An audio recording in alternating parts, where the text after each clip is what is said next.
The Frames Per Second podcast.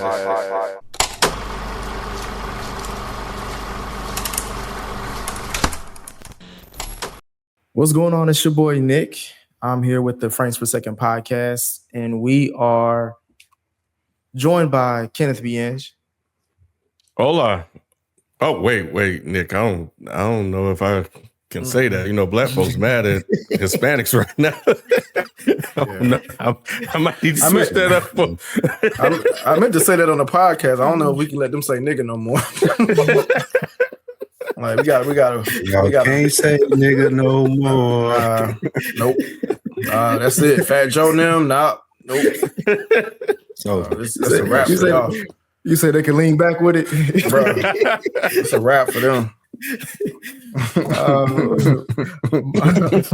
My face. It's a wrap for them niggas. You gonna tell people? You gonna tell people, Ron? Hey, I'm this close. I think his dad half black though. I know. That's right. That's right. That's his past. Because I thought about it. It's funny. we also got Modest Media. What's up, man? What's going on? Mike Seatown. Yo. And Spike Lou of the On Deck TV podcast, Another Week in the Books. How you doing? What up, though? What's going on? We are concluding our weekly recaps of the hit HBO original series coming from the DC universe titled The Penguin, with this recap being dedicated to episode 8 called A Great or Little Thing. I had to drink a few shots after this episode, Mike. It was a lot. It was a lot that went. it was traumatic. So let's not bury the lead. Overall thoughts. I'll start with you, Rod. I want to get your thoughts since you're the one that had your expectations was at hell to start this the series. Oh, you said at hell?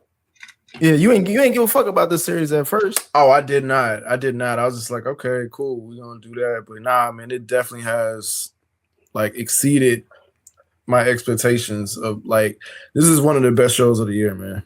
Like they brought it home. Every episode was good, and they started it well, they ended it well. So yeah, man, this show is absolutely amazing. Yeah. I had no clue that the show was gonna be this good. And it ended on a good note for you? Absolutely. Absolutely. No complaints. No complaints for you, Mike? Mm-mm. There's one, but it's real small. It's real small. There's one that really aggravated the shit out of me. But nah, this show was fucking great. I had a feeling it was going to be good, and I'm glad that they actually pulled it off. Same thing for you, Ken? Yeah, it's incredible, man. I didn't have any expectations going in went in with a blank slate and walked away. Really impressed with what they did with the show. Yeah, so I think similar to what Rod said, like from the beginning to what I feel like was an incredible conclusion that, I mean, I think this episode just created so many layers that is in this show that I just spent 30 plus minutes just talking about it after it was over with my wife. I was just breaking down and talking about so many things that occurred in the beginning of the season and so many other episodes. So yeah, man, a fantastic job by them. You mentioned your wife before. Did she watch the show with you? Yeah, we watched it together. Oh, okay. It's appointment viewing for us, you know. Okay. Sit down and, yeah. Oh, that's cool. I thought it was one of them situations like, babe, man, you should see this shit. Like you just called her from the other room. Well, it is like that, but she's just right there on the couch. Yeah. Rob, do you watch it with Nay? Some episodes we're able to catch together. Our schedules are kind of off. So this one, she couldn't sleep last night, so she watched it last night. But I was tired, and so I watched it this morning. Or whatever. So sometime we're off schedule. We're trying to watch it. We probably watched half the season together. Gosh, who was that? That was definitely Ken, because Ken's the only one that doesn't look confused. No, it wasn't me. I don't look confused because I know who it was. Lou always got some random ass shit in the background. That's hilarious. Lou, what were your overall thoughts on this last episode? I loved it, man. It was wire to wire. I did have expectations coming into it, and it lived up to all of them. I'm not the biggest superhero person, but I felt like they did this really, really well from beginning to end. The acting was great from several different performers. So, yeah, I was satisfied with it. Where did those expectations come from? So people comparing it to The Sopranos. Like, how did before they it know? even started. I guess screeners or whatever it may be, but a couple of the movie podcasts or TV show podcasts that I listened to early on before this even started, they were saying that this was be like a light version of The Sopranos, or you could see similarities in this and The Sopranos. And me being such a big Sopranos fan, I was heavily anticipating this. Yeah, because that was gonna be my question for y'all. Could y'all seem a lot more hyped than I was, and I was just trying to see where that came from. I didn't know where that came from. Yeah, mine was definitely The Sopranos comparison. Mine came from just his performance from the movie. Okay. The fact that I thought it was off the strength of his performance in that movie, because he kind of like stole the show outside of, I guess there may have been a couple other characters, but to me, Colin Farrell just was the one that stood out and immersed himself really into this in this portrayal of Penguin that I don't think we've ever really seen before. Like just focus on him and seeing how he became who he is. So that was where my expectations from, and seeing a gritty, grounded version of that for a 8-episode arc was something that I was intrigued by. And I was like, if they stick to Lennon, then they're gonna really set it off for the next upcoming movie.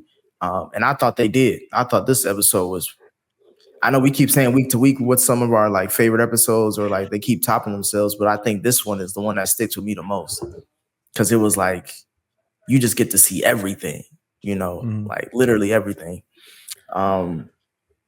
But we start off this episode with like kind of like a pseudo flashback, but with Julian's voice in the background as he's talking to Frances, trying to get her to remember / spill the beans about her past and how she raised Oz / Penguin. Rob, what did you think about where we started off this episode with us seeing the young and older version of Frances having a conversation with Rex about Oz following the death of his brothers Benny and Jack? Man, the execution of this was so dope. Doing a flashback with the now version of her, and then seeing like the little glimpses of her in the younger form. Like, I mean, they did this so well, man. And so yeah, I just really like how they was telling the story in both worlds, and then how you saw like the look, that Francis, his name is Francis, the therapist dude or whatever. That's his name.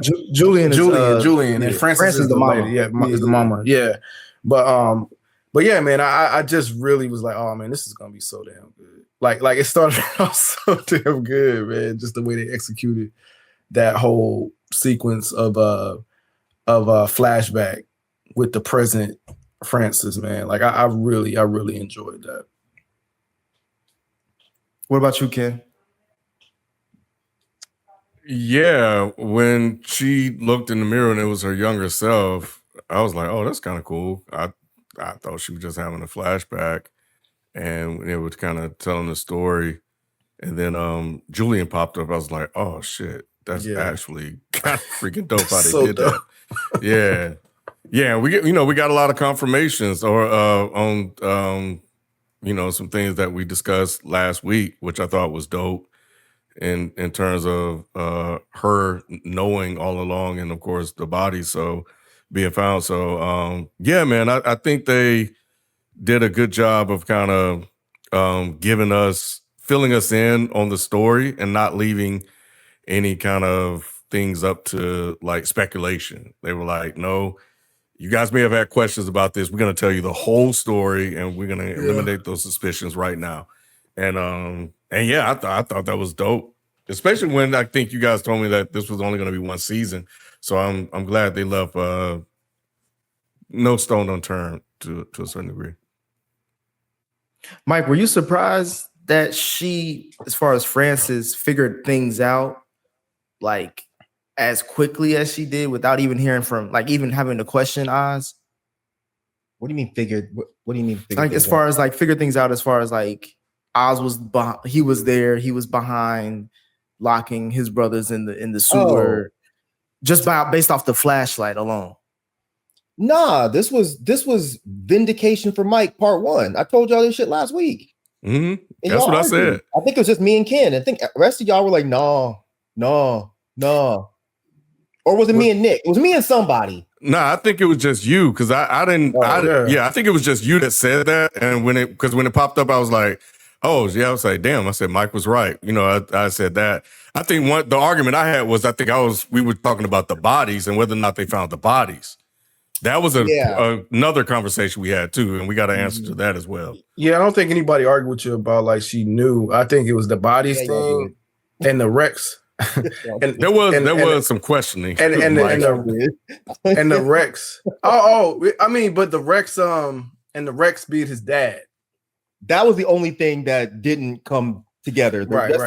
Y'all argued. I thought you was 3 for 3, Mike, because when Rex came to the door, he was like, damn, so only my son survived. but no, I was questioning if she knew, because of like, if she knew, why would she still treat him that? Like, why would she still never address it, still treat him like as the loving son that she did when he did something so horrendous? So when she was talking at the table to Rex, I was like, this ain't the Francis that I've known for 7 episodes. It is, because think about it, right? So I mean, where do you think Penguin learned it from? You know, she's a good liar too. And like I said last week, she didn't want to deal with the fact that she'd be losing all of her kids. She had this one left. And she spent her life being like, you're going to take care of me because you took away the thing that I loved, like, you know, my kids. So no, I mean, I think this reveal, even outside of me fucking gloating to y'all, I think it was really good story writing. Because I think it makes sense of why she treated him so shitty. And when they were showing the flashbacks of him as a kid, you can see like he was always like that. Like he was always manipulative. He was always a liar. I just think the way that they pulled this piece of the story together was so good. No, I was thinking the same thing, Mike. Even though like I know you got a lot of stuff right. I think all of us got some stuff. We predicted something because it made me want to go back and listen to the podcast. This is the first time it made me want to go back and listen to the podcast previous than we did, because I know we were making a lot of predictions and things like that. But even with those predictions, even with the stuff some of the stuff we were wrong about, I was thinking the same thing, Mike. It's still really good writing because you just don't know for sure. And then like they still can throw a different little thing in there that you didn't even think about. So it's just like, man, like, and we're towards the end and we're still trying to guess like what's going on. So yeah, it's amazing writing. Yeah, Lou, I was gonna ask you, going off that conversation between her and Rex, how did you process the advice Rex was giving her Francis about how to deal with Oz? I think he was right. He was right in what he said. Like, if you're gonna do something, then do it. If not, just ignore it. Like there is no in between as far as how you want this to be. I was super confused though when it started. Like, y'all, as far as how she was old and talking to him, it had me super anxious about what was about to happen. I was like, I didn't hear the therapist or anything like y'all are saying. I was like, how the fuck is she old and talking to him back in the day? But they finally showed it. Why are you looking like that, Mike? You act like it was super clear. I was. Do you watch what is happening? Do you watch shows with the captions on? Huh? No, it wasn't even Julian talking that made me know. It was just like, yeah, it was the young Penguin. I was super confused. I was like, what is going on? Funny. I thought it was the whole time. I thought it was dope.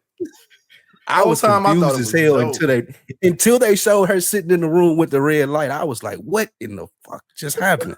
Oh, you didn't see like when the red light was on her face in certain moments? You could see I didn't notice any of that. Bro, they showed that early. I must have missed it. That's what I'm saying. I didn't notice that. I was like, bro, what?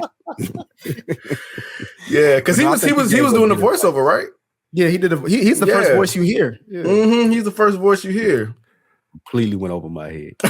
On that one, Spike, I don't think I heard him at the very, very, very beginning. Oh, I think I okay. missed him, but I could just tell because the way this show is done, and these were like scene for scenes that we'd already saw before, but she was older. So I was like, oh, it's probably going to be her telling Talking the to story. Mhm. So yeah. I was super confused. And I really he like was giving her good advice. Yeah, and I really like even when she was kind of coming out of it, she was like she was like kind of stuttering, and then you could kind of see it fading away. Like, man, they did it so dope. They did it really well. Yeah.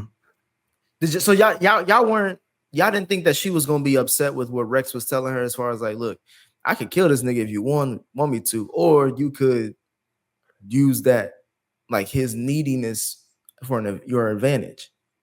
I was surprised when he said, or you can let her go and let him go. And she like considered it. Well, actually, we found out she was going to do it. I was like, shit, god damn. Like that's ruthless as hell. They ruthless. That's ruthless. Yeah, so Is it though? I was a bit surprised. Yeah, I was gonna ask Rob, but I line up for the family blood. You're right. Like, it ain't ruthless for their family. Yeah, like it ain't that ruthless. He just killed both of his brothers. Yeah. I don't know, y'all. I mean, I think it's still kind of fucked up that she was even considering that. I mean, he's a kid, and he's, maybe he just didn't really understand the ramifications. He's a child. That's what Rex said, right? I think Rex actually said that. Yeah, but I mean, yeah, he did say that, and I think that he was pretty spot on. I think it's understandable for her to be mad, but I think it's not understandable for her to be like, okay, kill him. Kill him, yeah. That's a bit much, but I think that Rex may not have wanted to kill him because maybe he knows it's his boy. Oh Lord, you still hanging on to that? Hey, look, Rod, you've been doubting me this whole damn show. Let me have a little bit of something. Yes, you have it. Look, man, every episode. Let me have this, so. Rod. Let me have this. I feel like we've been agreeing a lot. Let me have this one. Watch when the movie comes out. Batman's gonna do a DNA test on me. I still don't see how it connects and move the story along, but hey, you got it. I don't doubt you, Mike. Delete a scene, bro. Just wait. Delete a scene. Because he was saying, he was like, man, he been coming by the store a lot lately. I think it's. I thought he was gonna say, I think it's time for us to tell him type shit. That's what I thought too, Nick. I swear to God, that's exactly what I thought. That's funny. Yeah. Because then we then go back into the flashback scene in the last episode, as far as how we move forward within the beginning of this episode, where we go back to where Francis asked Oz to go out, to Monroe's for a night out. And now we get more context to know that she didn't really fuck with him at all. However, as they were out and she was talking to him, something in her mind changed, and I don't know what it is. So I need y'all to explain that to me, because the speech he gave to her, as far as like, look, I'll do anything for you. I'll get you in the plane. I'll get you all these jewelry. I'll get you money, whatever. I'm gonna set you up nice. I'm gonna take care of you. I don't know. Somebody explain to me, why was that something that changed her mind? He was very persuasive. You see glimpses of him now, then in that moment. Like he had a mouthpiece on him, man. He sounded like older Oz. I was like, damn, he convinced me. Shit. Give me a chance. I was like, yeah, get that little nigga a chance. Sure, he killed his brother. So what? He ain't mean it. He ain't mean it. Like he wants to take care of his mom. He like, look, man, I got you. You didn't feel like dog. Like you didn't feel like he had like look, just give me a chance. I got you. I promise. He was convincing. I couldn't accept it, because obviously we as the audience know what really went down. But at the same time, it was the thing he said before that. And I don't know if anybody if it stood out to anybody else, but when he was like, he told his mom, he was like, I missed them too. And then he looked away. I was like, bro, he just doing, she knows he don't give a fuck about them. That was, to me, that was the penguin. I was like, oh, he's a monster. And the way she looked at him. She looked at him like, oh man, nigga, like, dirty ass nigga. Like, that was what it was for me. It was like anything he said after that, I didn't give a fuck about. I was like, he was willing to lie to her at that moment about that subject, and I was like, that's fucked up. Yeah, I was a bit confused by this part too, or trying to figure out why she did that outside of him just talking. Because especially after he said what he said about missing them and then turning around, it almost was like that should have served as a reminder that, according to her, what she said, I got the devil living in my house. So yeah, he gave a good ass speech. So I was wondering after it was over, I was like, well, because that was the one thing I didn't really get a clear answer to. So I was like, well, maybe it was the last boy she had, and he's promising all these things, and she just don't want to be alone, and she was willing to see if he was going to finally get the things that he said he was going to get, because she has nothing else. So that's what I was telling myself outside of him just talking a good game, because it still was confusing, because she was ready to kill him. And see, I think that's the beauty of the show. Like, I think she was conflicted. I think it, like when he said a certain thing, it did remind her. When he did that certain thing, look away, that was a reminder. But then he was able to bring it back around and convince her. And that's the odds we've been seeing this whole show. He just really has a mouthpiece on him. And I think this was the start of it. Well, maybe not the start of it, but like it was a glimpse of what it is today. I think she just believed him, Nick. Really? I think when he said, I'm going to take care of you, I got you, I'm going to do whatever it takes, she was like, well, this motherfucker just killed his brothers. So what will he not do? I think that she was just like, all right, I'm going to let this ride out and see how it goes. And then I think it was impactful for her too, how he saw her. He's like, I see, like when you smoke, I know when you smoke, I know when you're drinking, and it's just like, damn, this motherfucker really sees me. Like he really is in touch and tune with me. Like I think that meant a lot to her that he believed in her. That part creeped me out though. It creeped her out too. She didn't like that. Yeah, because I was like, you talking to her like that's your wife, or like that's like, you know what I'm saying? Like it was like, bro. See, I thought that was the turning point. Nah, she said to Rex that he's so fucking needy. And she said something else that implied that she didn't like how he was being like that with her. Like I think she thought it was weird, which is why she probably was at first willing to kill him. But I think what it boiled down to was Frances doesn't have like a lot of options. I mean, she was cooking books. That was it. So it's like, yeah, he killed the other kids, which means he's ruthless and he's willing to get shit done. I'm gonna just sit back and let this kid do what I think he's capable of doing. And she was right. I mean, it took him a while, but he eventually got there. But what I was going to ask real quick, Nick, did they ever say why his father left? Nah, they never like, and that's the thing. I don't know if that was what you were talking about earlier, Mike, as far as like the one flaw of this, but it was like throughout the series, it's like we never really get a good explanation as to what happened to his father, who his father was, because they keep referencing him like he ain't shit motherfucker. Like she even referenced it at the flashback scene in this episode. She was like, "You sound just like your father." He was like, "I ain't nothing like him." You know what I mean? Yeah, because I think he kind of implies that he never knew him. So I just wasn't sure if there was something that I missed. But what I thought was going to happen was I thought she was going to let Rex go through with trying to kill him, and I thought maybe it was going to be like a bomb or something, and that was going to explain what happened to his face. But that didn't happen. That's the only other gripe that I have is like they still haven't said what happened to this motherfucker's face. The one thing I liked about this episode, they had a lot of up close camera time with his face, and I was thinking like he do got a lot of scars on his face. Yeah, he was chopped up. They may not explain it, but yeah, that is. And as a little boy, obviously he doesn't have any scars, so obviously something happened as he grew up.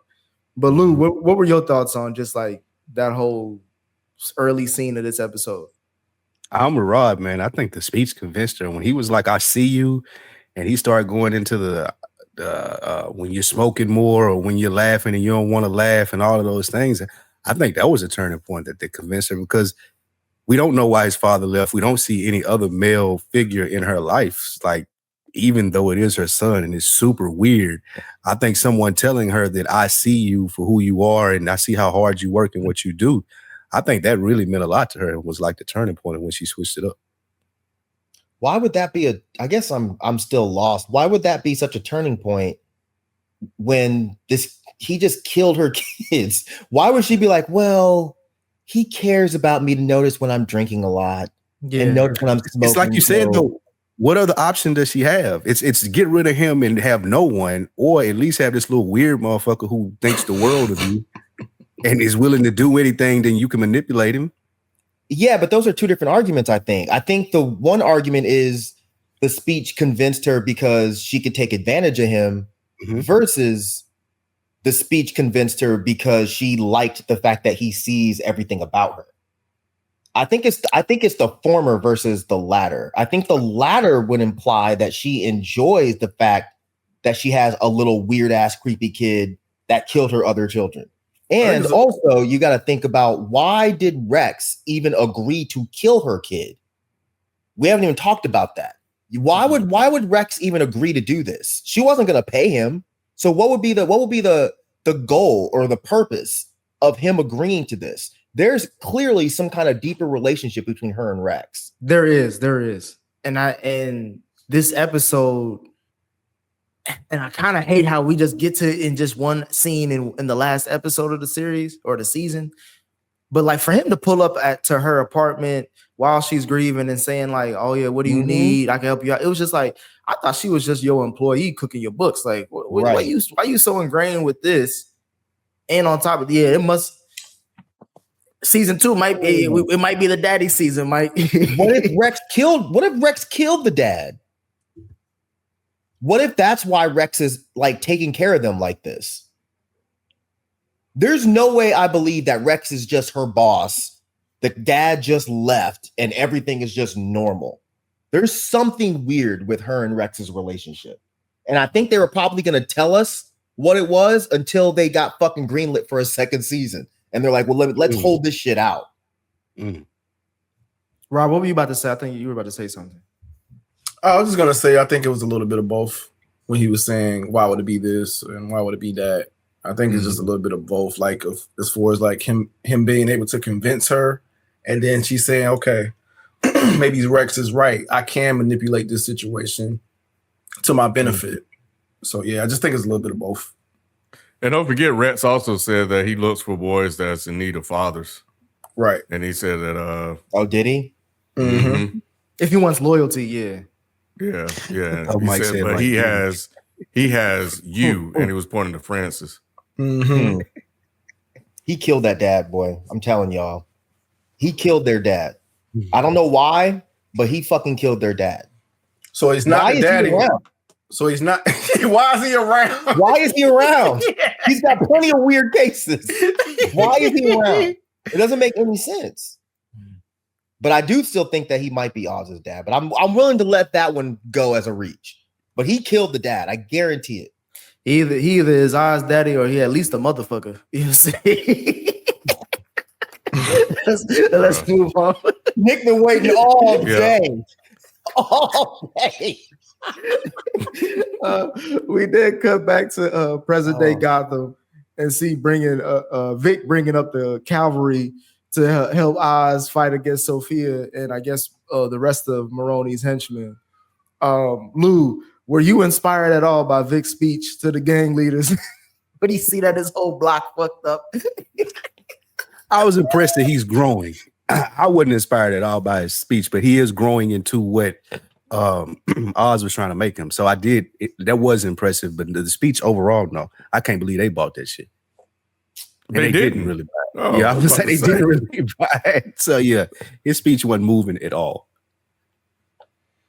You're like, man, if you don't shut your little ass up talking to he got me. He got it out So with you get barely your a ass stutter, shot. though. I was impressed. Yeah, he about to get your ass He didn't shot. stutter at all. So I was like, okay. Yeah, he got it out without a stutter. He was on it. I was like, okay. Took 8 episodes. We'll be all right. Hey, for a second though, I thought that was Vic though when he went back through that rubble. Oh yeah, you thought that the I scenes was like, were oh shit, it may have been Vic after all. it was Agatha all along. That boy did not look like Vic. Y'all are racist. Oh man. Nah, yeah, they had to punch his ass, get his ass to shut up. That was fucked up. Well, Link was saving his life. They were about to kill his ass. Bro, you need to shut up. Yeah. You're doing way too much right now. Yeah, that white dude was about to kill him for sure. Yeah. We then go back to Monroe's again, but this time it isn't a flashback. We're actually seeing what is happening in real time, present day, as we get a confrontation between Oz, Francis, and Sophia, which this arguably, there were so many great scenes in this episode, but this is arguably the best scene. Mike, I'm gonna start off with you. What did you think about this scene as far as how Sophia started with the story with the birds and the brothers and shit like that, and how everything played out? It's just your thoughts. Everything with this scene was cool until the end of the scene. The end of the scene is the gripe, but I guess we'll get to that. But the dialogue and everything for this particular part was great. You know, the story that Sophia was telling, the way she was just so cocky, but like, I don't know, like sultry at the same time. And then the mother's acting was unbelievable. Unfucking believable. That scene where they had her finger in the cigar cutter and she was like, "You fucking prick, just tell him. Just say it. My finger. It's my finger." And even in that moment, Oz was just like, "I'm not gonna be honest. He's such a piece of shit." Even with her saying, "I already know," he still is like, "Nope, that didn't happen." What the fuck? Who lies like this? But yeah, this scene was fucking great, man.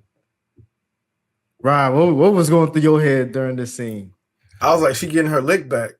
She got her ass handed to her last episode. Like,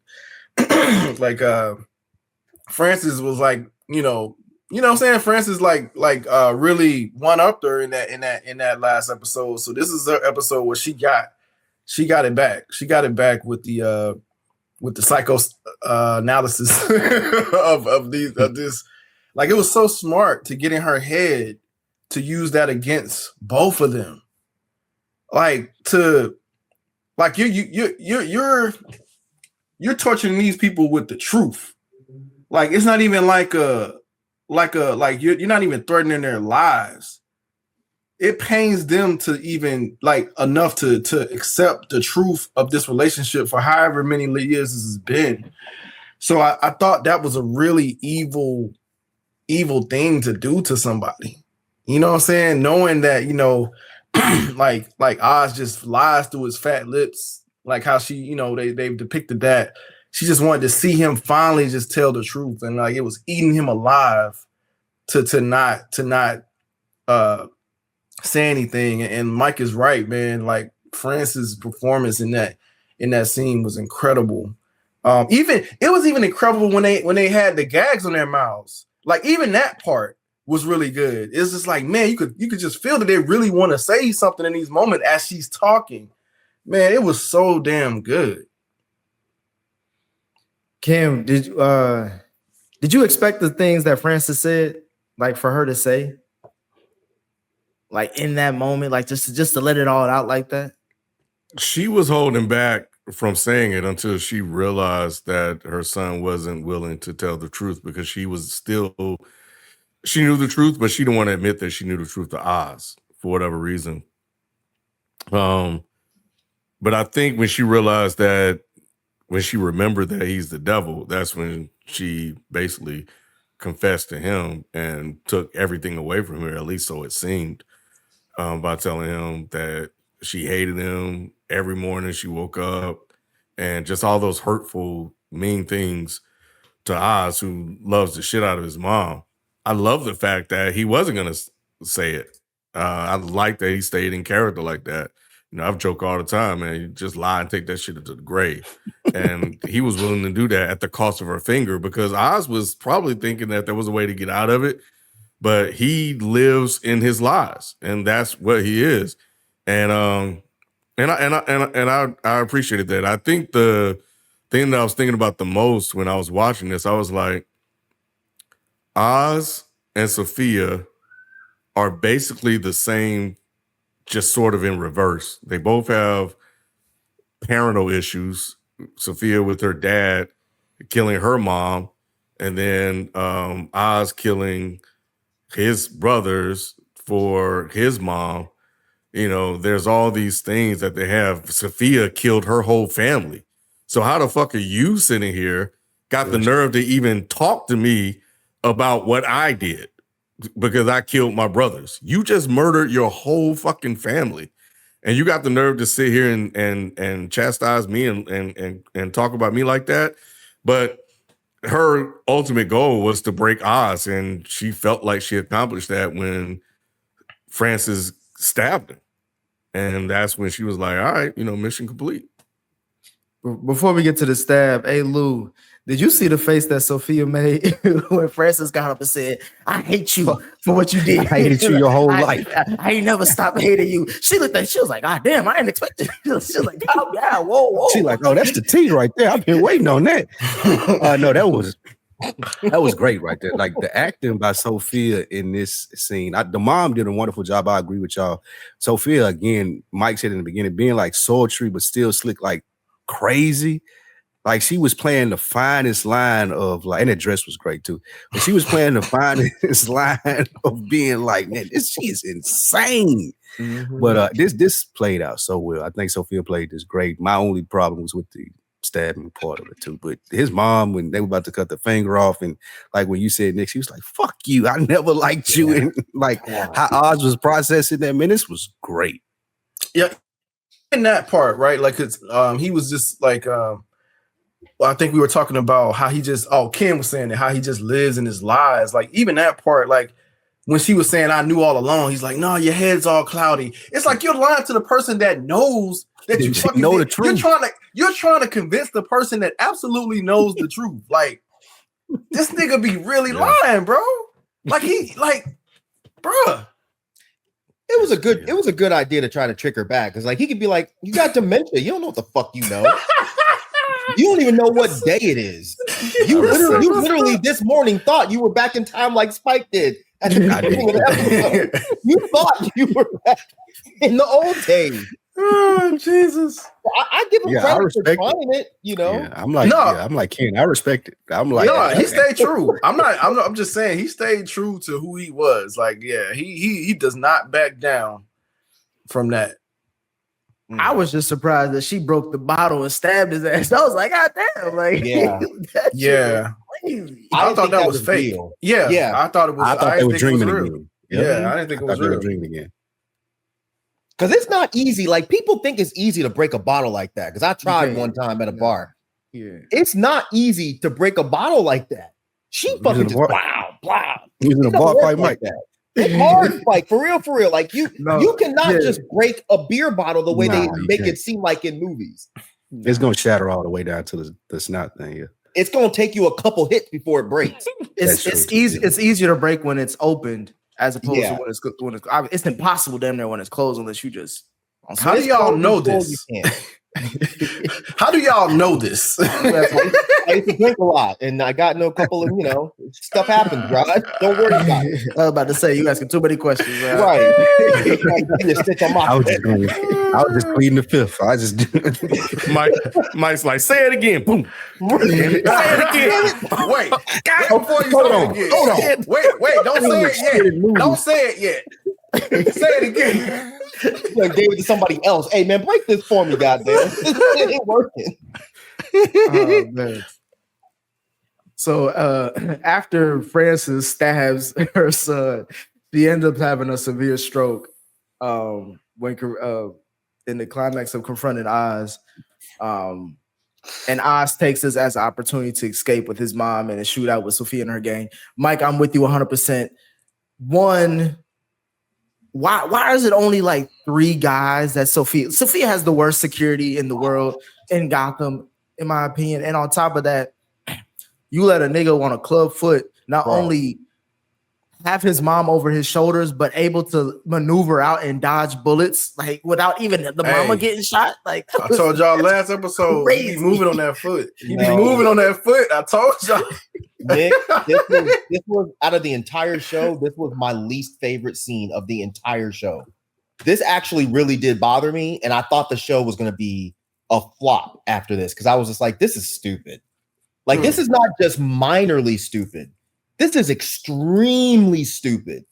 This overweight, handicapped man that has been stabbed.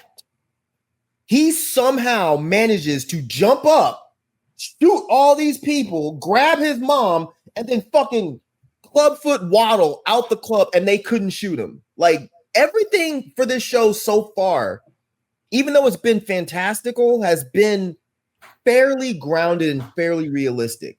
This was way too John Wick for me. I hated this scene. This really messed the episode up a bit. Because I was just like, come on, man. And no disrespect to Frances. She's not like a thin woman. You know, she's got some heft on her. So I'm supposed to believe that between the two of them, Nick, gotta be a good 650 pounds. Hey, between two of them, bro, you only can fit one more on that elevator before you be like, all right, it's about capacity. That foot alone. That foot alone is bullets, Nick. Like, come on, man. They not. I hated this scene, y'all. The only thing that took me out of it was the way that cop died. When I was like, that was dope. That shit was putting the drops in his eyes. Oh God!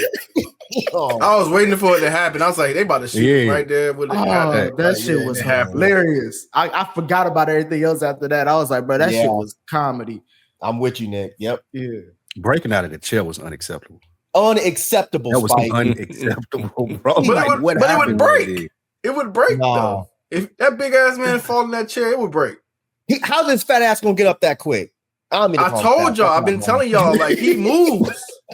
He ain't real, Mike. You can say it. But you ever seen a man that's shaped like that when they fall? It's like a turtle. They don't just jump up. They got to do that little roll. They got to do a little roll. They got to get some momentum in. Right. Yeah, right. I'm not buying it. I think the thing, I don't disagree with what you guys are saying, but I was laughing at Sophia's face when all hell was breaking loose because she was like, oh shit.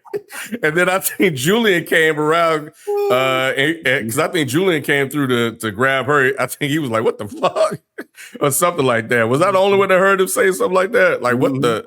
He was saying the same shit the rest of us were saying. How the fuck did this happen? How did that happen? Yeah. I think everybody in that room was shocked. Facts. I feel like that was the day that Julian went to go apply back to Arkham. He was like, all right, I can see working with you ain't gonna get me nowhere. Yep. You ain't got this under control at all. No, I'm good. I'm out. Civilian life is not for me. I'm going back. Some bullshit. About to get me shot. Right, about to get me shot by this fucking hollow foot ass dude. Come on, man. Oh yeah, right. Before we move on, Penguin, when she took the handkerchief out of his mouth, he had another scene where it was up close with him just spitting and talking. Oh yeah, like, they just made this. I don't know. This episode just really doubled down on him being a villain. Like it was just like every scene. It was just disgusting. Yeah. But we then see Penguin take Francis to the hospital and finally get a chance to reconnect with Vic as he's patching himself up from the stab wound he got. Lou, what did you think about Vic's pep talk scene? Part 2. His pep talk to Oz in the hospital as he was stitching himself up. Penguin. It was okay. It was better than the one when he was outside. I was more concerned about the stab wound though. Like I did not understand how he was moving around so well after getting stabbed by that beer bottle. But then they did show him patching. That's fair. They did show him patching it up, but he did a much better job in this scene and motivating him to like, come on now, you had me on this road to crash out. You ain't finna back up off of it now. So I did like this scene when he was talking to him. Rod, I know 2020 is hindsight, so I'm not gonna say it now, but at the time when I was watching this episode, I was like, "Oh, Rod may be right. This is the scene that brings Oz and Vic together." Clay Davis, as Clay Davis would say, because I felt like he really looked at him like, "Damn, bro, he really believed in me. This the homie right now. This is my brother." Yeah, for sure. The question I had is, could you guys staple yourselves up like that? Yeah. This reminded me of No Country for Old Men, it reminded me of. And if I hadn't seen it before on that, then I would have been a bit skeptical. But he did this on No Country for Old Men. No. I'm talking about you. I'm talking about Spike. No, I would have bled out. I would have bled out. You would. You would. Yeah. I see too many movies. One of those nurses would have did it for me, or I would have died. That's how it would have happened for me. I thought you would say you would agree with him, Nick, because y'all be the first one to just kill me. Yeah, I'm only saying that for like zombie shit or if aliens attack. I'm not trying to survive an apocalypse. But if it's me, like I life or death, and I have the tools, like I've seen too many movies where I'm like, all right, get you a thick little handkerchief, bite down. You go the alcohol like this burn. Game of Thrones. The alcohol gonna burn you regardless. So get used to it. Staple your shit and move on. Mm-hmm. I don't think I would staple. I just probably would try to tie like a just cloth around it. I don't know, to stop the bleeding. I don't know about the staple part. Yeah. I understand I would have died, but I'm just saying, like, I don't know. I just don't know if I could staple. Like, my thing is, if you're gonna do it, just do it. Don't even try to do your little bullshit patchwork. Like, nah. if you gonna try to help yourself. Mm-hmm. If you know what, y'all, if they were showing him sewing himself up, I would agree. There's no way I could do that. But those staples are quick. It's just like pricking yourself. Just blah, blah, blah. Done. So you had staples? Nah, but I've had something similar. But like, yeah, I won't really get into that. Mike got stories he ain't trying to tell, boy. Right. You got when you're a kid and you're skateboarding and you don't want to go tell your mom that you fucking sliced your arm open skateboarding because she'll take your skateboard away. You know how black mothers are. You done fucked up. I'm not gonna go pay for you to go to the hospital because you fucking around this little skateboard. So you have to do some stupid shit. So yes, I've definitely used a fucking a regular stapler to because I was dumb as a kid. But I imagine the hospital staple things probably hurt even less. So it's probably not that bad. But was I the only one that thought that this was the scene that got Vic killed? Nah. Okay. Yes. Oh no. Yeah, you were, but you were the one. Yeah. Why you say that? The look on Penguin's face when he gave him that speech, and he was like, "Oh," I think that in this moment, I think Penguin started thinking like, "Oh, you're getting real good at this, and this ain't gonna work if there's two of us." The second he did that, I was like, "Oh, he's gonna kill him at the end of this shit," because it felt too fluffy. Because he looked at him and he kind of smiled. And he was like, "Oh, you've been practicing that all day," and he's laughing. I was like, "Oh no, he's gonna kill your ass. You're dead." I didn't take it like that. I took it as like he was actually genuinely like impressed. Like when I'm down and out, like how many times have we seen Penguin have to pep talk Vic throughout the series? So this is the one time you do it for him. I will tell you, we won't get to it. The scene where he fucked up, where Vic fucked up. I'll tell you exactly what I was like. Oh yeah, he fucked up doing that. That's what got him killed. But nah, I didn't think about it from this scene.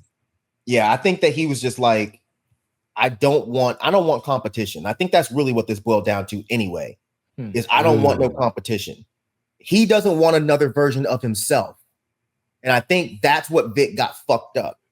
Vic was like, oh, he's trying to raise me to be just like him. No, he's not. And the second he saw that in you, he thought, oh shit, when this is over, your little black ass is dead, or black or whatever the fuck he is. Your ass is dead. You little mooley, your ass is dead. We then jump to seeing Sophia gather up the local gang leaders and offer up not only her family home, but the business in exchange for Oz. Ken, was this a dumb move to do this in front of all the gang leaders? And I'll further elaborate. Could she have offered something better that didn't come off as confusing? Because I felt like they all looked confused. It's like, what the fuck is you talking about? I was confused too. Like, you just up and leaving Gotham for no reason. You all of a sudden don't want all of this. Like, what did you do all this shit for? Are you realizing? Nah, because she can't really. It's not about Oz, because she wanted to give it all up in exchange to kill Oz. So I was just as confused as they were. I was like, I thought she was lying. And she kind of was, because she torched the whole motherfucking place. But I didn't believe her. I was like, why are you leaving Gotham? You know, you're gonna give up all your territories? Are you not built for this life? So it didn't seem believable to me. Well, she was kind of alluding to that before, like the episode prior, she just says she don't know if she wants to do this because it's basically she's just being her father all over again. So it wasn't surprising that she was willing to just kind of give it all up. But I kind of knew that she wasn't trying to actually give the house up. She just didn't. She was just gonna leave or whatever. What was that? Another question in that? No, I was just asking because I was just like, it seemed like it was like a setup. You know what I'm saying? Like not to say like it was her intentions to make it sound like it was a setup, but like if you were at the top of the essentially the top of Gotham, you got all these businesses, you got this big ass house, and you like, look, I'm willing to give this to for any one of y'all as long as y'all give me Oz. And it just seems like that just seems too easy. You know what I'm saying? Like it's too good of a deal to be true just to give all this up for one person. I didn't know what other purpose she had. But I feel like she was opening herself up to be betrayed with that offer. Oh, okay. I got you. You know what I'm saying? Like if she would have offered something a little bit different, I don't think the portrayal would have happened the way it did. I mean, they don't have drugs anymore, and that's all they cared about. Right. That's what they said earlier. So she's access to that in all the territories. So, you know, for them, it probably seemed like a reasonable deal, especially with Oz out of the picture. And that's all, because they don't really, you remember, they don't like Oz. So if that's all they had to do, then cool. Sort of to your point, though, I thought she had round them all up to kill them all for a hot second until she started talking. So, yeah, I was like, oh, okay, she really leaving. All right, that's weird, but okay. Yeah, I'm on the opposite end of y'all. I believed her from the beginning because I do think, like Rod said, she is starting to see her father in herself. And I think that's because of the last episode, you know, when she was talking to the little girl, I forget her name. But I think in that moment, she was like, fuck, I have become my dad. Right. And in this episode, I'm pretty sure in this scene, she put the thing back around her neck, didn't she? I think she had put the scarf back around her neck. So she was no longer totally cool with everyone seeing all the scars in her neck. I think this was her trying to retreat back to the old Sophia. So yeah, I never thought that she was going to kill them all. I believed her from the beginning that she was like, yeah, go get Oz, because all she wants at this point is revenge for Oz killing her brother. And I don't think she wants to be a gangster. Right. I think she has always wanted them to respect her.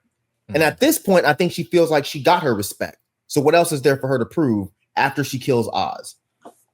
Yep, I agree. Lou, was it fucked up for her to burn the house down after offering up to to Mr. Zal? I didn't feel like she was going to give them the house anyway, so I knew that was some form of the house being like taken off the board would come. But yeah, the way she did it was crazy. The way she did it was crazy as far as that, and it made you kind of skeptical of the plan too. Of what she was trying to do. Yep. I did too. Yeah, I forgot about that. You forgot about what? What are y'all saying? Maybe when she burned the house, I was like, oh, I was like, what are you doing? But why did that mess the plan up? What am I missing? Because the house was part of the deal. She's like, I can have all of this, and it was included in the house. So if I'm gonna burn the house down, does that mean I was lying at the table? I thought she was just offering them the business. Did she specifically say the house? She said this house. Oh, I missed that. Okay, got you. Yeah, she wanted no parts of anything. Well, that's weird then. Yeah, why would she do that? Because she didn't care. She was gonna take a flight. She was about to leave.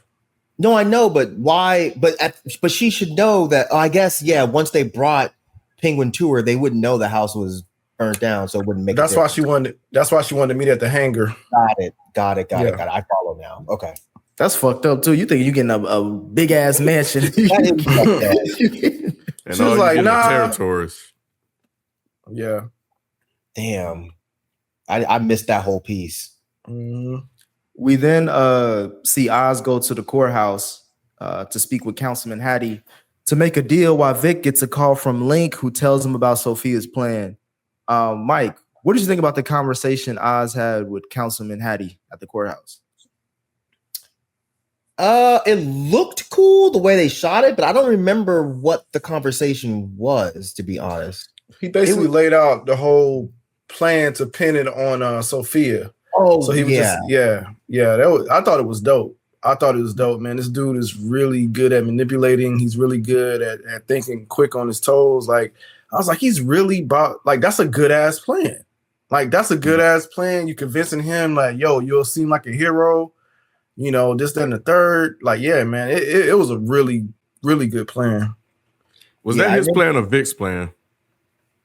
Oh, I don't know. Was it? Vic ain't got no plan. Yeah, Vic ain't got no plan. I thought he gave him credit for something though.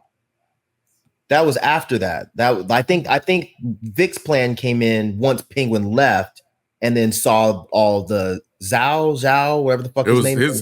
His idea probably was hashed up with Link, right, and killing all the bosses. Probably that probably was his idea. Well, I don't know if that was all his idea, because that sounds like a Penguin idea. That's what Penguin was basically talking about. But that could also be another reason why he killed. I think Vic kept setting it up. Go ahead, Spike. I was going to say that's what I thought that was the moment. I thought that the councilman plan, I feel like was all Penguins, and I thought that was a great move, as Rob was saying. That was a great chess move to give him power in City Hall. But I think the plan that Vic got to get the guy to turn on Sophia, I think that was all him, and I think that was Mike. The when he was like, nah, he know a little too much. I'm gonna have to take him out at some point. Mm-hmm.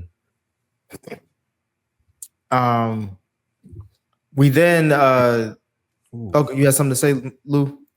I was just gonna say, did y'all know that actor, the councilman? Had y'all seen him in anything before? I don't think so. In Entourage. I didn't watch Entourage. Yeah. Oh, gotcha. Know your audience, Spike. Yeah, leave the room, Spike. My boy was trying to get me to watch it though. You would like it, Rod. No, it wouldn't. No, it wouldn't. Rod, you would. I swear you would, Rod. But my boy was trying to get me to watch it, so he must have thought I would like it. I watched 2 episodes and I was like, "Fuck this! Where is the funny? This is stupid." It's just fucking white people doing really white shit that's not interesting.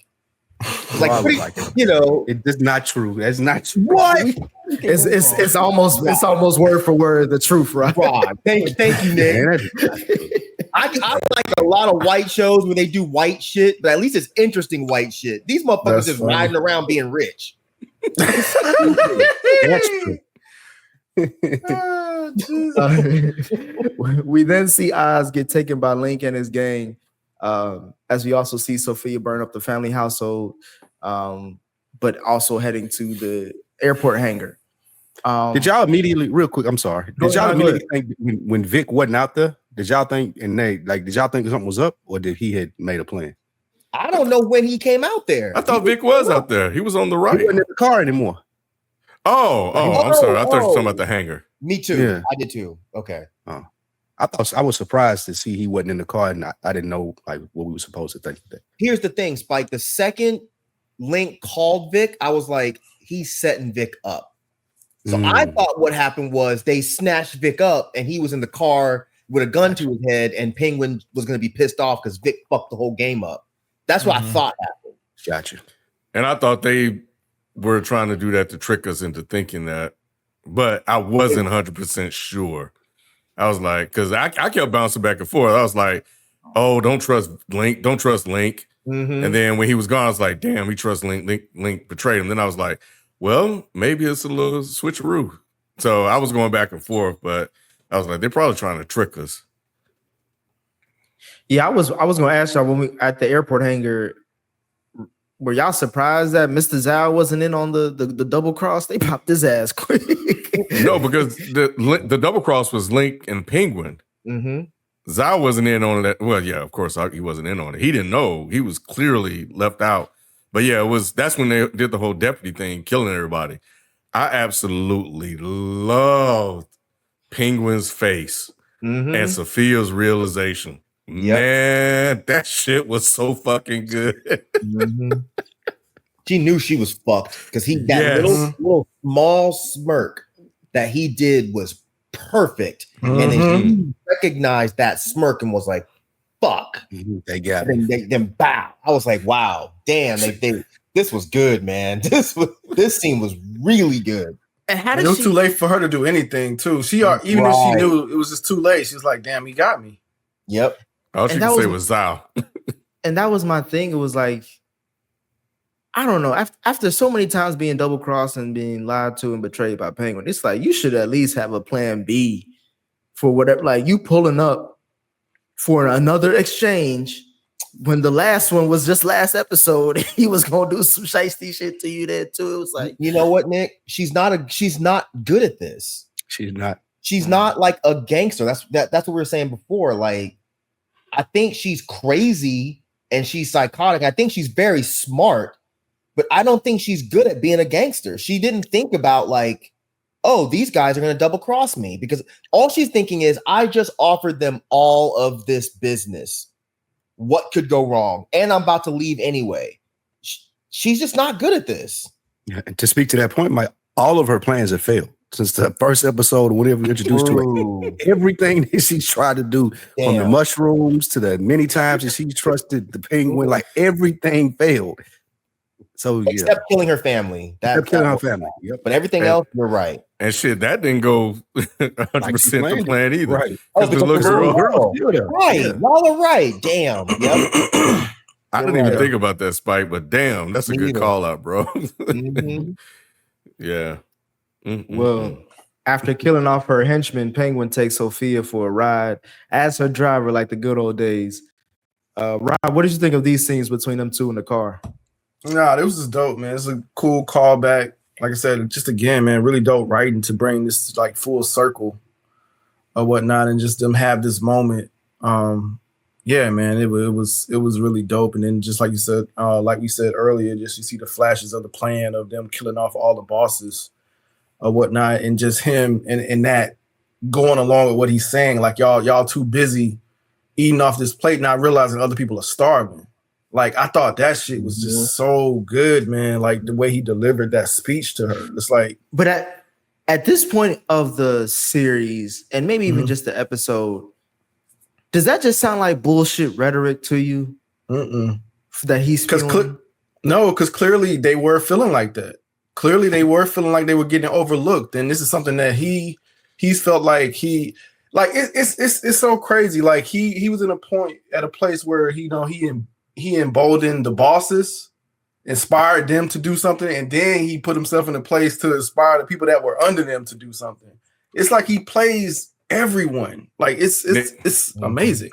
Yeah, think about it. It's how Trump got back in office, bro. Well, I didn't want to say it like that, but I was going to allude to that, where it's like he's saying all these things to justify his actions, not necessarily like believing in them. Of course, we're gonna get to why I'm bringing up that point as far as evidence how this episode ends, but it's like he talks about these people. Yeah, he came from the bottom and stuff like that. However, he ain't really looking out for nobody, and he's trying to make it seem like he's a man of the people. That's why I love what she said. She was like, Oswald Cobb, the man of the people. Like she's saying, like, nigga, you bullshitting. You ain't got to lie to me. But it's validity to it. He doesn't care about those people, but the story is true. It can apply to them. He just don't give a shit about them. But it absolutely can apply to them. Both it's an opportunity for him. He's leveraging it. Yes, exactly, Ken.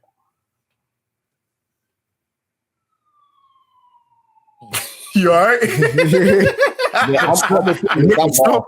Nick was stumped for a second. Y'all still lost? Hey, Nick ain't never been that quiet. I ain't never heard that. That was the first Nick speak. The thing I like about this scene, my favorite part was when she tried the door, bro. hey, bro, you got real talk. You have to at least. You gotta try. Right. It's a small detail, but I loved it, bro. It felt so real because I would try it. She was like, let me just see if he. Damn. It was slow too. Yeah.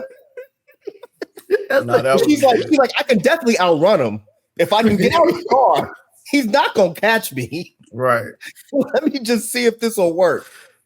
Oh man. Yeah. But so were y'all surprised that he didn't kill her after she was talking shit about his mama? I was because I forgot about the plan. When he had her up, man, when he had her up, then I was like, but then they kind of zoomed in away from him, and I was just waiting for the shot. I was like, dang, is he gonna kill her? And then I said out loud, I was like, he walked away. I said, well, why would he walk away though? And then the cops, I was like, fuck the plan. I completely forgot about the plan. Mm-hmm. And I was like, God damn it. I said, that's really good. Even though I knew about the plan and I knew he wasn't gonna shoot her, it still felt like it. You still felt the impact of it. They even showed like the lights as if a bullet was coming like through or whatever. I don't know if y'all caught that, but man, it just made you still feel like he shot her. You know what I'm saying? Like the intensity of that scene still made it feel like he shot her, but he didn't. So I thought that was very, very good direction there. But nah, man, that I knew about the plan, so I knew he wasn't gonna actually shoot her. Sorry. I thought you were done. Go ahead, Rob. That wasn't me. Oh, who was talking? I was just gonna say really quickly to show how villainous the Penguin is. Like he knows killing her probably would have been better for her. Right. Like that's the last place that she wanted to be as far as how the plan was gonna play out and be back in there. So that shows how dirty he is as a villain too. Yeah. Yeah, I was just gonna say I almost wish they hadn't have shown that meeting with the councilman until after something, because I feel like I knew he wasn't gonna kill her because it wouldn't have made sense for the plan. Right. So I almost wish like we would have gone through this whole thing, and then when the cops show up, they'd have cut a quick flashback to see him talking to the councilman or something. Nice. I don't know, but yeah, I kind of wish I really did think he was going to kill her, because the way that they played it up, they made it seem like it. And yeah, when the cop lights pull up, it definitely makes you think like, oh, he just fired the gun. But we all know that wasn't going to happen. I thought he was going to deviate from the plan because his emotions was going, like when she was talking about his mother, like I thought that's when it was like, fuck all that shit. Like you did do all that shit to my mama. He said, see you in hell. And that's how you knew that he wasn't going to kill her.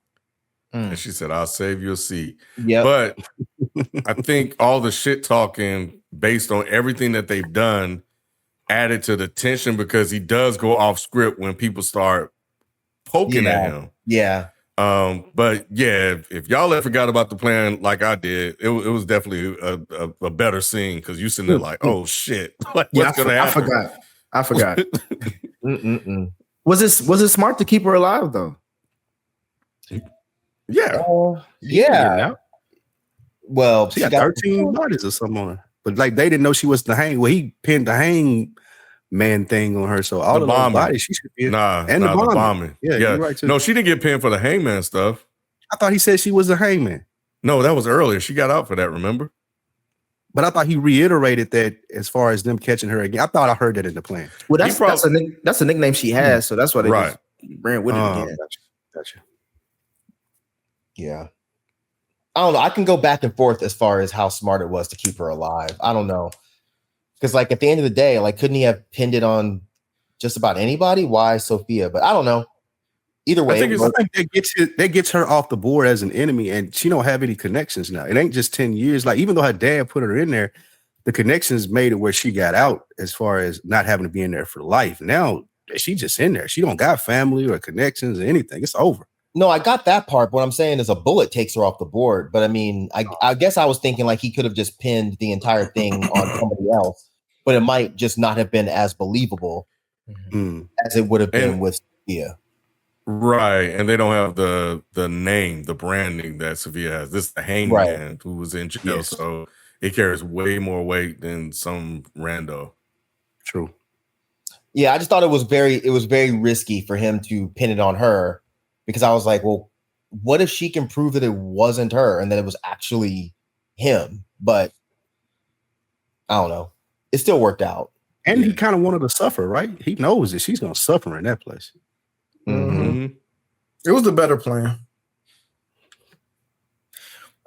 We then see Oz head back to the hospital to visit his mother with good news. However, he was delivered some bad news by a nurse. He pulled out a privileged white man. He was like, "Give me a real doctor." That's the ass out so Yeah, bad. you don't know the fuck you talking about. Go get a real doctor. She ran up out of there quick. Yeah. What did y'all think about the hospital scene? The heartbreak of like, oh, I finally did it, and she's not even able to witness it. Like, oh man, that it's like he won, but then he didn't win at the same time. And the last thing he got from her is a stab wound. And some of the he got the opposite of what he was asking for in that scene. Tell me I did good. I did it. Tell me I'm the greatest or whatever. And the last thing you heard from her is, "I hate you. You're the devil, and I hated you every day I woke up." And I'm gonna show you that by stabbing you, trying to kill you. Go ahead, Spike. And I think this aligns with the torture, like he's torturing Sophia. He's being tortured now in the sense of like this was his life's goal. Like for my mom to show that I did, this is his biggest accomplishment. This was what got him to the 10th floor on the top house that he promised when they were having the conversation. That she don't get to respond. You don't get anything from her other than to have her laying up in the hospital bed in there. Like this was torture for him. I thought she was taking it for a minute. Great. I thought she was too. I thought she was gonna say some goofy shit at the end. I thought she was dead. That like when Dick first came in there and her eyes were open, but she wasn't moving. I was like, oh shit, she died. Well, I know she wasn't dead because the monitor was right there still going. I was gonna say that if he wouldn't have my bad. Rod had to make sure he got that in. Yo, yeah, Rod. Oh, I'll notice some shit, y'all. Check me out. That's one of Rod ways. You know how like Mike always say, Rod will tell you you dumb without telling you you dumb. And I wasn't even dumb this time. Right? I wasn't even dumb this time. I was gonna tell him how smart I was. He didn't give me a chance. Oh man! So you saw it. You saw the monitor. Yeah, because when they first show her face, the monitor is kind of out of the shot, and then when it moved over, I saw it. And I was like, "Oh, she's not dead." Yeah, cool. He killed this scene though. Like Colin Farrell, like he was like, oh, he did. He was just. He got him winning an award. You see him as a little boy in that scene. You know what I'm saying? Yeah. Like it was just. Again, the way the kid actor and him, those were great casting and great acting. Yeah, for him to go as such a menacing person to that, like it's amazing, man. It really is. And I liked Vic's embrace in that moment too. Hey, let him have it, Mike. He go because we get to the scene right now. I'm ready. I'm prepared. I'm ready. I'm prepared. You're not. As Oz has accepted his mother's new reality, we then see him and Vic talk and drink bottled water about things and how they've taken an unexpected turn. And this is where Vic confesses that Oz is the only family that he got left. So, Rod, if at any point, when did you know he was gonna kill Vic?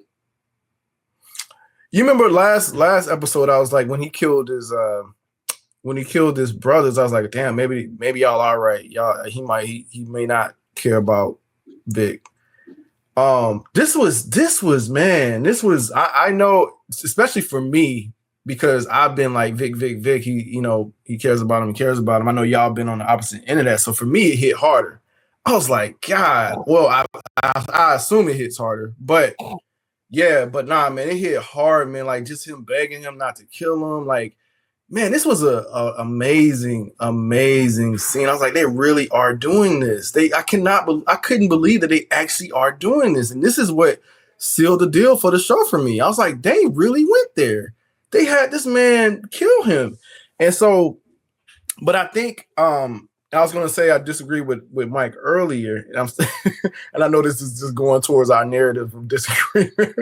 But when Mike was saying that it was more so he felt like he was gonna be another version of him. I don't think that's the sole reason. I think the other reason was that Vic saw him in his most vulnerable state. Like, and I think I'm still sticking with the fact that he cared about him. I think this is the only kill that hurt him that he did. I think it hurt him to kill Vic. He didn't really necessarily want to, but he knew he had to. And Mike, you can cover your face all you want to, but there was pain in his face when he was killing was Vic. Not. What Where? It was. It was. He did not want to kill him. He's like, you're a good man. Let me you have been cook. watching a different show. Let me cook. He You was cooked like, it burnt. no, I'm overcooking. He was like, you're a good man, but I just can't let you live. Go back and watch it. Like, I'm telling you, he really cared about Vic, and this hurt him. He didn't want to kill Vic, but he had to. That's my stance. Why did he take his money back? He took his money back. That was dirty. That was dirty. That was dirty. dirty part, right? That was the only dirty part. It was a little dirty. It's like you just killed him and he gonna take his money too. Golly. And then he threw his ID in the water so no one could fucking ID. He did not care about Vic. I think he did. I think he does. I still think he cared about him. I think it hurt him, but he's still the Penguin. He's still diabolical. Mm-mm. Bro, that was not pain on his face. What was he it? He was struggling to kill him. And because it hurt him. That wasn't struggling to kill him because it was hurt. No, Rod, no, absolutely not. Oh no, this y'all. man, he did not kill Vic out of anything other than I cannot have someone like you in my organization because this is about me and I don't need anybody taking that away from me. He fucking strangled Vic, bro. He could have shot him. That would have been a quick and easy death. He strangled him slowly as Vic cried like a little bitch. It was so bad. God, you don't do that to somebody you love. At least G Money took the bullet. You know what I'm saying? That's all. He could have shot him. He fucking, and he's like, oh, please stop. Oh, he didn't even really fight back. He ain't had no fight in him. None. Like, you ain't gonna choke me out like that, bro. Nobody choked me like this. I'm at least gonna take an eyeball with me, bro. It's gonna be some tussling. We ain't just getting choked out like that, bro. Oh man, because he didn't really think that Penguin was going to go through with it. This was painful to watch because Vic believed in Penguin and confided in him. And you guys were talking earlier. For me, I think when Penguin decided he had to kill him was when Vic was like, you gave a chance to me. You're the only family I have left. And right after he said, he was like, fuck, Vic. Like, why the fuck did you say that? Because now I gotta fucking kill you because we're not fucking family. Like, I don't care about you, but you think that I do. So now I gotta take you off the board because also a little bit to what you were saying, Mike, the lieutenant's thing. So he was like, okay, you two fucking, you think we cool. Like, no, you're meaningless. And he showed it. He was like, fuck, well, I got to get rid of you because you served your purpose. All Vic had to do was shut the fuck up. He didn't have to do all that and try to bond with him and stuff like that and say, oh, I've seen you at your worst. And this, because I think Penguin did say that. You're like, you see me at my worst and my highest.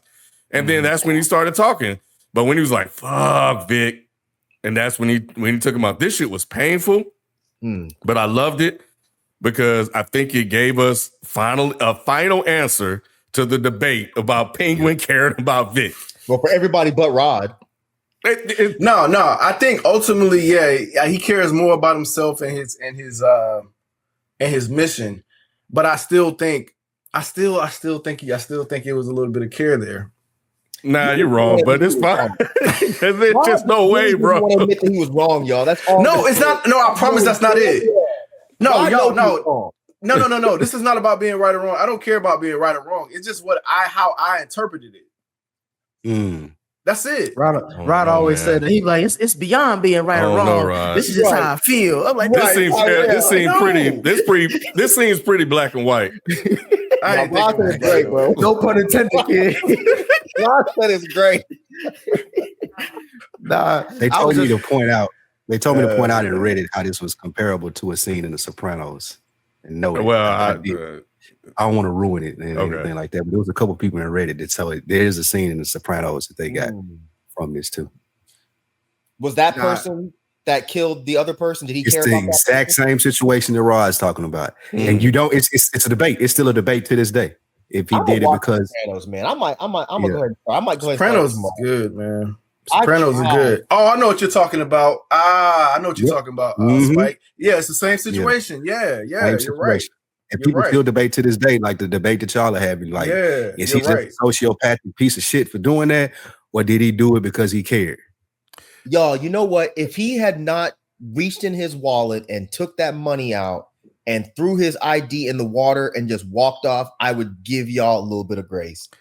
But when he did that shit, I was like, Penguin doesn't give a fuck about this. He fucking strangled him by the water and just left his body there. It's because he was a liability. I don't think it was because like he just didn't care about him. I think at the end of the day, like he knew that Vic was going to be a liability in his grand scheme. That's not the part we're arguing, bro. We all got that part. Why do you think he killed him? And then look at his face after he did it. Like it was pure evil. Right. Like there was no remorse on his face at all. I'm talking about during. I'm not talking about after. I'm talking about even during it. He didn't look like it. I'm with them. It looked like it was just a struggle to keep him down and to go through with it. Yeah. It didn't look like he regretted doing it. So why was he saying like you're a good man? You're a good like. Why was he saying stuff like that as he was killing him? To show how heartless he is. That's what it is. He's saying to show what? You're a good. He's saying you're a good. There's like a lag, so I can't tell if you're trying to say something or not. He's saying like you're a good man. You know, I appreciate what you did. You were there for me at the end of the day, but you have to go because this is about me. I care about me way more than I could ever care about you. It was never about him rearing Vic up like y'all kept saying, oh, he wants to like make sure he's good at this, only until he gets to the point where he's used him enough to not need him anymore. Vic was always just a fucking tool. That's it. He never gave a fuck about Vic. So I have a question about it then, because I feel like it goes back to that scene when they were going through Penguin's house and he was looking for pictures and the guy was like, well, these his brothers, maybe they're vulnerable. And they were looking for somebody that he cared about. I don't think that Penguin thought that Vic would be like strong enough to hold him down if he were ever captured or taken by someone else. I think that he always thought that he would flip, like you're good, but you're not good enough, especially in this world. But then it contradicts that because he's dancing with the chick at the end, insinuating that he thinks that she's going to be strong enough if something happens. People are going to find out that he cares about her. No, we'll get to that. But I'm just reading that scene. I think the last thing I'll say, Nick, to this scene is that throughout this whole series, we've seen that Oz is a straight up sociopath. He cares about absolutely no one, even his mom. We saw he was willing to let his mom get tortured. Yep. He gives no fuck. Yep. And I can't see how I can't see how the show displayed this any more than it did.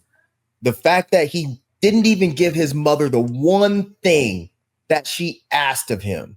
Don't let me be a fucking vegetable. He couldn't even do that. Penguin only gives a fuck about himself. That's it. Everybody else is completely expendable. And now that he's gotten to the rank that he's at, where he's like, I'm top dog, he's looking at Vic like, what the fuck I need you for? You can't even talk regular. Why the fuck do I need you around? I don't need a soldier like this. Get the fuck out of here. And for This shit me, is old, man. for me, I blame Vic for his own death. I agree. The nigga had multiple opportunities to dip. He could have been in Florida with his old girl and stuff like that with a lot of money, and he chose to stay. Penguin even told his ass. Penguin even told his ass early on, bro. You was like, bro, I'm not here. I'm not forcing you here, bro. You could have been left. All that other stuff. Here, leave. Nigga came back and said, I want to be a part of the gang. This is what the gang it is. You either what they always say, either die or go into jail. Think about it, Nick. His parents died, right? He had nobody. He had the girl, sure. He had the girl, yeah. He had the girl, yeah. But at some point, he looked at Penguin like a father figure. Mm-hmm. So I think that's the only reason he stuck around. Vic didn't care about being in the game like that, but he looked at Penguin like when he was trying to find Penguin earlier, he was like, "Oh my God, did Oz get out? Where is he?" That's not a boss. Like, that's not the relationship you have with your boss. That's the relationship you have with a fucking family member. And when he said your family, I was like, oh. It was a wrap. It was a wrap. Even Penguin was like, fuck, man, you just had to say it. And he did stumble with that one. You know what, Ken? I disagree with you a little bit. I do think he was already going to kill him. And I think that's why he took him to that place by the water, because it was real secluded and there was no one around. Damn, you might. I got to think about that. I think it was just a matter of like when Vic said that shit, it just confirmed that I definitely am making the right choice by killing your ass. I can see that. Because when he because he was like, here, drink. And you know, I don't even know if Vic drink, because I'm like, bro, you better hope you hope it's a good thing alcohol killed everything, because you drinking after this man. Like, I don't know what you're doing. Yeah, that's nasty, bro. But Mike, and I may be, this is why I like the show so much, because of the different layers. And maybe I'm reaching, maybe I'm not, I don't know. But when you said it sparked something that Rhett said earlier, and I'm gonna connect it to the father figure. Remember what Rhett said? I look for kids that looks for fathers. Mm-hmm. Vic didn't have a father. Mm-hmm. So Penguin was able to connect with him because Vic was going to look at him in that fatherly role and willing to do stuff. So hey, wow, hey, damn. That's crazy. But that's what Rex was saying, that like when Nick pointed out earlier, that you know those are the loyal ones, the ones that look to these people as their father. So I don't know, man. But easy to manipulate and easy to control, because they're just they're assets to you. Yeah, exactly. You just feed into it, and you make them believe the stuff. You just tell them all the things they want to hear and everything else, and you know you got them. Yeah. I feel like he thought Vic ultimately made him weak. I don't see that.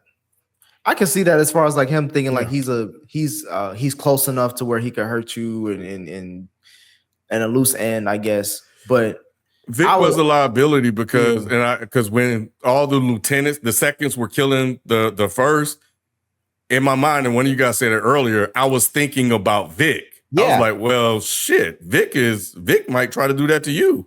So yeah. But I don't think I think that might be a small part of it. I don't know that Penguin would really look at Vic and be like, oh, Vic has those type of cojones to actually take me out. I agree. I think it's more so, I just don't even want to take any chances having this motherfucker around like that. Mm-hmm. Yeah. I'm at the top. I don't need you. Mm-hmm.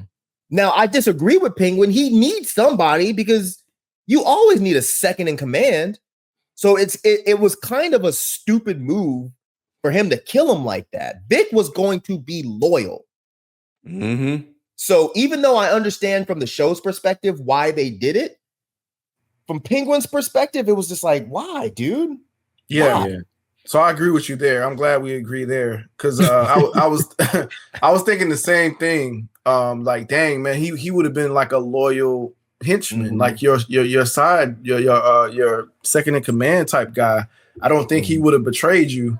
But now I do still like what they chose to do with the killing, because it was just so impactful, and it just made you like, oh man, he is the Penguin now. Like that this is his coming out party right here. You killed like the one guy that we thought that you just that I thought that you just wouldn't, and that was crazy. You know what? To throw Rod a little bit of bail on this one, maybe he killed Vic because he was starting to care about him. And maybe he killed Vic because he was like, something just sparked when, I forget who said it, but when I think it was Rob that said, or maybe Ken that said that Vic makes him feel like he might be weak. That was you. Yeah, it might have been that he was like, I'm starting to care about this kid at this point. and I can't have that. And that's when he said, fuck Vic. Yeah. That might have been that point. That goes to what Ken was saying too. Yeah. Maybe that was like this click where he's like, fuck, I can't have this kid around. But I still didn't get the feeling of remorse when he was strangling him. I didn't say remorse. I know you didn't. I wasn't. Oh. Okay. Just want to make sure. You okay? Just want to make sure. I didn't say remorse. I didn't say you did. I'm just saying, like, when he was fuck, I forgot what I was gonna say now. Sorry. Last thing before we move on, I was like, it was fucked up that he killed him by the water too, because that's how his parents and family died. Oh my god! Yeah, come on, man. He should have drowned him. That would have been extra foul. Well, I thought he was at least gonna throw his body in the. I did water. too. Yeah, I did Well, too. he threw his ID in the water. Yeah, so nobody could ID him. So nobody could I know. identify him. But that seems fucked up too. it was fucked up because I was thinking about it from Vic earlier this episode. He was like, they treat us like nobodies. They don't, they treat us like we're useless. And that's how he did his ass. God. That was fucked up. Yeah. And that license was floating away like he stutters, like back and forth. You ain't have to do that, man. He did. Have to do that. He did. That man is heaven right now. You have to do him like that. We don't know where he at, boy. He killed a couple motherfuckers. Oh, that's true. He might be in purgatory trying to talk his way out. And they like, bro, get to the point. Because God damn, I got some shit to do. He said, you can stutter with Satan. Damn, bro. Did y'all think at any point he wasn't gonna kill him? At any point he was just y'all thought he was gonna go through with it? Yes. The second he put his arm around him, Yeah. I was like, oh, no, it's a wrap. Because poor little Vic was just so happy to have his little arm around him. He was like, oh, this is my daddy. He said, boy, oh my God, the way he was choking him. God damn, Vic. It was such an impactful scene. God, Even though I knew it was coming, and I never really loved Vic like that. And I still stand by Penguin didn't fuck with him and care about him. But even in that moment, like Rob was saying earlier, I was still like, yo, literally, and I mean literally, not the way kids use the word literally, but I'm talking about the literal word of the literal definition of literally. My entire face, I was like this, like my mouth was wide open. I cannot tell you the last time that's happened. Yeah. Even though I knew he might kill him, my mouth was like, oh my God, he really did this. It was painful, bro. Hard to watch. I was like, it was so like they played it out so like perfect. And him scuffing up his Jordans, trying to fucking up the 7. Yeah, that was crazy. It was because the choking went on for so long, and Vic was crying like a little hoe, y'all. Yeah, he was like a little boy. He was the little boy that he found that wasn't supposed to be a part of any of this. He resorted back to that. That's what made it so like, damn, you gonna do that for real? Yeah, you're a real piece of shit. Damn, Vic. We then go to see Sophia in Arkham, looking lost as hell, and somehow Julian, like we mentioned earlier, got his job back working there, and he delivering her some mail that lets her know she got a nigga in the family. Do y'all think we'll see Sophia in the Batman 2? Yes. I think she did too well in this not to be in Batman. Or they'll just put her in the next season of Penguin, because I know Jalen said that it's not confirmed, and maybe it's not confirmed, but I think they would be fools to not do it. They gonna have to. This show was too good, and I haven't seen what the ratings or the reviews are yet. I'm gonna watch them after this, but I have a feeling people loved this show. No, they did. They did. What I've seen, like they really liked it. There was even talks. Again, this isn't confirmed or anything, but I've been seeing rumors they may even do like a Joker version of this series. So maybe that's how they'll put Sophia with him because they're both in Arkham. But I don't know. But do we need that? I like whoever came up with the idea it. that Julian is Scarecrow. I can't remember if that was Rod or Ken. I'd rather them do that in a show, because like we've seen enough Joker at this point. Give us Scarecrow and give us Julian turning into Scarecrow. I feel like because they're both in Arkham too, so I feel like that would be really, really, really cool. That's And another that could lead opportunity. into Batman 3. You know, if Batman 2 is him fighting whoever the fuck, I'd be way more interested in seeing a Scarecrow than Joker. I'm kind of tired of Joker, to be honest. Yeah, show us you can prop up another villain outside of Joker. Exactly. Yeah. Yep. As we close out this episode, we see Penguin got a nice ass loft in Gotham with his mom in her hospital bed looking out on the city. Did y'all bring up who sent her that letter? Oh yeah, no, that's what I talked about. Like she got a nigga in the family, but yeah, Selena Kyle. It's Zoe. Oh Kravitz. yeah, so that tied to Catwoman. That could be cool. Oh yeah, they could do a Catwoman series. That could be interesting. Yeah, because that's who Selena Kyle is, right? That's Yeah. Mm-hmm. So yeah, I think that could be interesting, and it made sense because she was the daughter of Falcone in the movie. So yeah, she is her half sister.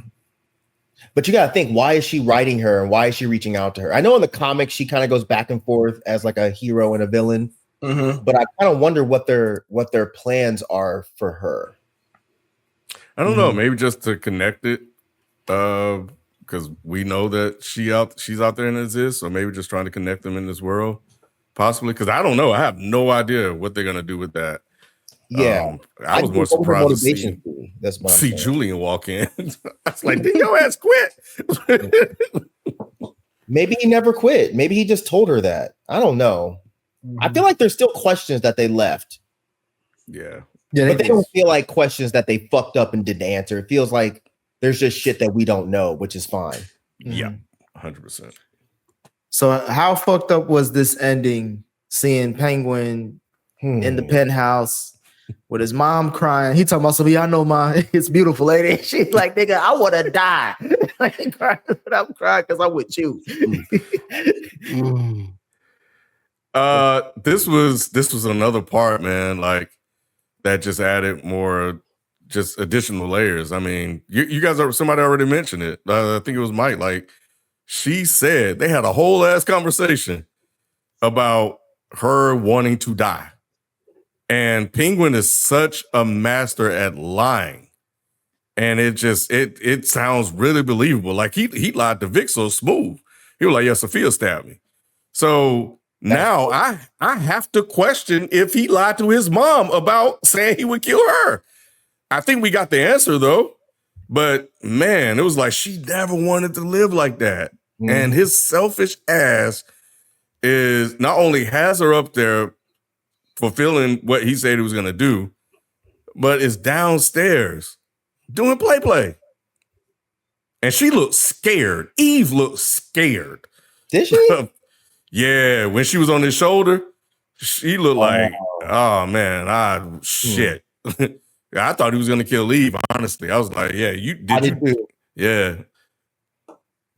Yeah, I thought it was a wrap for Eve. The second I saw her, I was like, "Oh, he's about to kill her." And then it clicked. I was like, "Oh, she's wearing his mama's dress. He's about to fuck Eve in his mama's dress." He better not. You know he. Oh, he's about to. I think he did. I think he tore that up. I think he tore that up, boy. He definitely did. Let his foot out and everything. He put his foot in it. Hey, I'm trying to tell you, bro. You don't have no penthouse like that with a baddie, or at least a baddie to him, and you ain't doing nothing with it. And you 2-stepping too?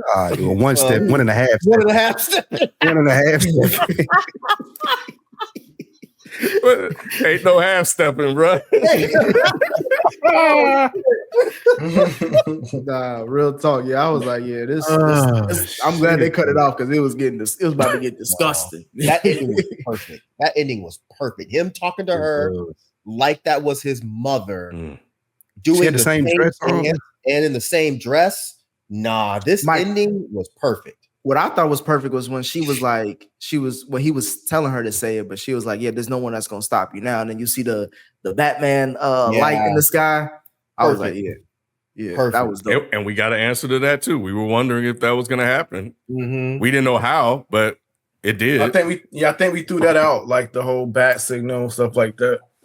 Yeah, I'm glad he didn't show up. We didn't need it. It was perfect like this. Just give us this glimpse. Because when the thing caved, I was like, okay, Batman has to know this shit's happening.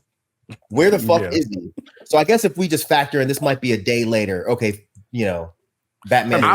I'm factoring. Batman's sorry as hell, Mike. So he probably. That's what I was. That's what I was gonna say. The same thing. Kid. This Batman cheeks, Mike. The city been fucked up. He let the Damn. Like somebody else got to go get that right now. boy. See, like Ken said earlier, this is how Trump got in office. You don't want to give motherfuckers a chance. Christ. Oh no, man! You let the city get bombed up twice. That's all. You fool me once. That's all. Riddler. Fool me twice. That's all. Batman.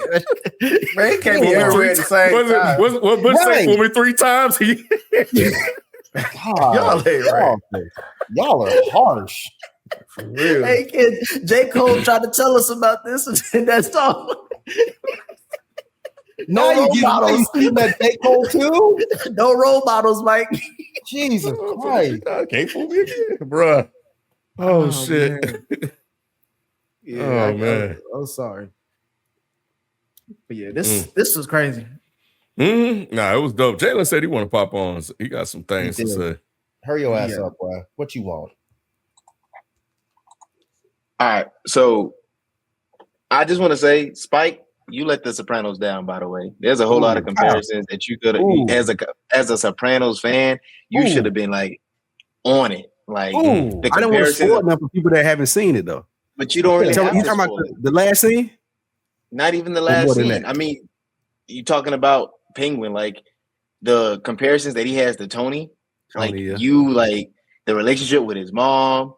Like his dynamic with the crime families, like all these things, you could have just been like, you could have hit. Nobody else in here watch it though.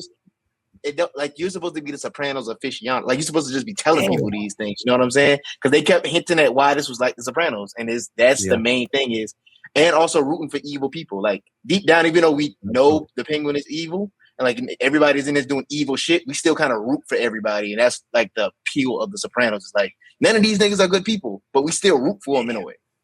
I'll accept that criticism, but but to my defense, nobody in here is familiar with it as like I would have been talking about. So, but I accept that. That's right. I am. Now, Rod, you watched it, right? I am. Yeah, you let Tony Jay down. is 100% right. Jay is 100% right. The mom thing, the last scene with Chris, like all of that, as far as how Tony was the first anti-hero, and he's a bad person, but you still rooted for him to be well off in the end. So yeah, I agree with that. It's too late now, Spike. Yeah, that's what I'm saying. Rod watched it, but Spike has a whole podcast on the shit. Go check out Good Earners podcast. Check it out. Yep. You should. Oh, okay. You could have been promoting yourself the whole series, bro. Oh, now I get it. Now I get it. Okay. Check out the Good Earners podcast.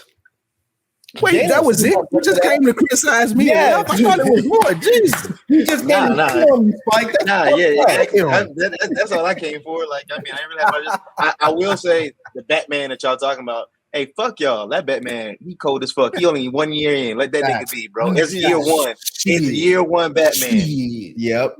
He cold. I like him. I like him too. Mm-hmm. All he did was beat up some street punks. That's the best thing he did. He can't even land right. He fell on it. He's still recovering from that fall. That might be why he ain't out here. His ankle probably still hurts. He's gonna be limping like Penguin in the next movie. But they were supposed to do one. They were supposed to do a series on the police department.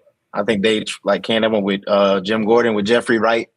I don't know if they were still going to do it, but the Arkham Asylum one, I'm like y'all. I am interested in it. Like y'all were really interested in this at first until you got it, and like I trust Matt Reeves. Like Matt Reeves, Matt Reeves hasn't really missed in a minute. Like he did the last two Planet of the Apes, the Batman. Like as long as he's ahead of it, I'm with him. Wait, he did the Planet of the Apes, not the Kingdom one, the trilogy. Yeah, Dawn of the Planet with Caesars. Dawn and Wars. Oh, he didn't do that last one though. No. He did that last one. All right, he's still good then. All right. Yeah. That's it for me. Any other thoughts on this episode? Great series, man. Yeah, It's a great series, man. It's one of the best series of the year, man. Yep, I can't wait to go ahead and binge this. I'm gonna wait a little while and let it sit. Then I'm a binge it. But yeah, I can't wait for season 2. I can't wait to see what they do with Penguin in the next movie because he's probably not going to be the central villain because it wouldn't really make a lot of sense for him to be since we just got a whole fucking series of him. But I don't know, man. I loved this Matt Reeves version of Gotham from the second I saw that first movie. And I am so glad that they're carrying on and they closed it out well. They did something Marvel cannot fucking do. They closed the series out so well. So I'm happy, man. This was really good. I don't even fuck with DC shit, but this was great. And I think Colin Farrell said he's only got like 5 or 6 scenes in the sequel, but he's willing to come back for a second season for this series. But like to your point, Mike, expecting a lot of him in the sequel will be asking too much. That'd be like, we got a lot of other characters we got to get caught up with. Yeah, you know, I agree with a lot of what Mike said. I definitely think it's dope.